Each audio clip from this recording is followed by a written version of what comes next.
According to Rule 6 to 4.126, restriction on disclosure of grand jury matters to IRS for civil use under criminal tax case procedures describes.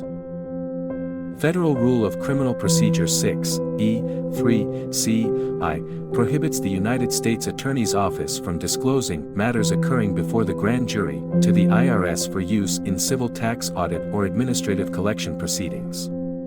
The court may grant the government's motion for disclosure of grand jury matters for use in certain civil proceedings, if the United States Attorney's Office satisfies the exception requirements set forth, which require the government to show that it will make the disclosure, preliminarily to or in connection with a judicial proceeding, and that it has a particularized need for the requested materials.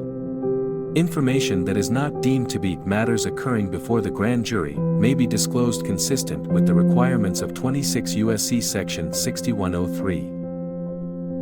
The United States Attorney's Office must name all IRS personnel to whom grand jury material has been disclosed in a list provided to the district court that impaneled the grand jury whose material has been so disclosed. Grand jury material is disclosed to IRS personnel under the following conditions. Grand jury material remains under the aegis of the United States Attorney's Office or Tax Division. Disclosure of grand jury material may be made only to IRS personnel assisting the government attorney in the criminal investigation and only for the purpose of enforcing federal law. All grand jury material, and any copies made thereof, must be returned to the United States Attorney's Office or Tax Division at the conclusion of the grand jury investigation. Next, Rule 6 to 4.130, Search Warrants. According to this rule,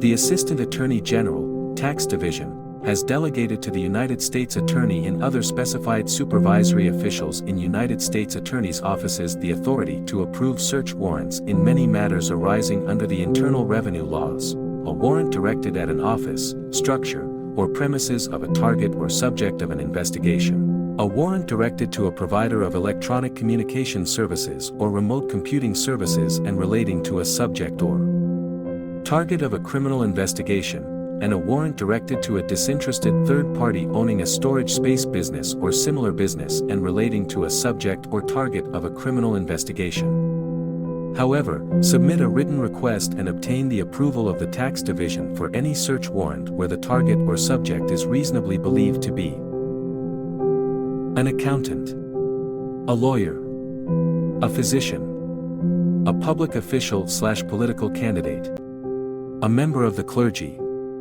a news media representative, a labor union official, or an official of an organization exempt from tax under 26 U.S.C. Section 501(c)(3).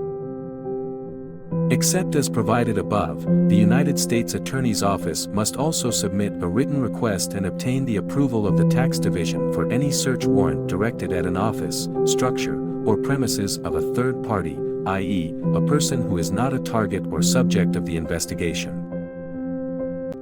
Aside from questions of strict legality, search warrants in tax investigations involve potential problems and issues intrinsic to tax cases.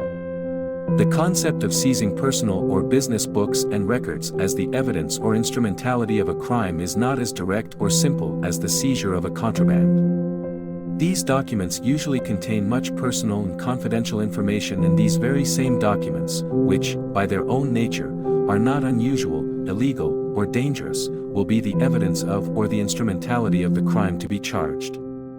In addition to the controversial nature of such a seizure of documents, the requirement that the items to be seized must be named with specificity is more difficult to meet.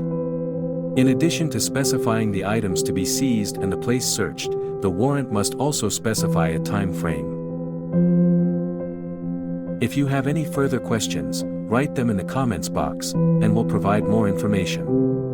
If you or anyone you know violates the tax law, contact the Department of Labor.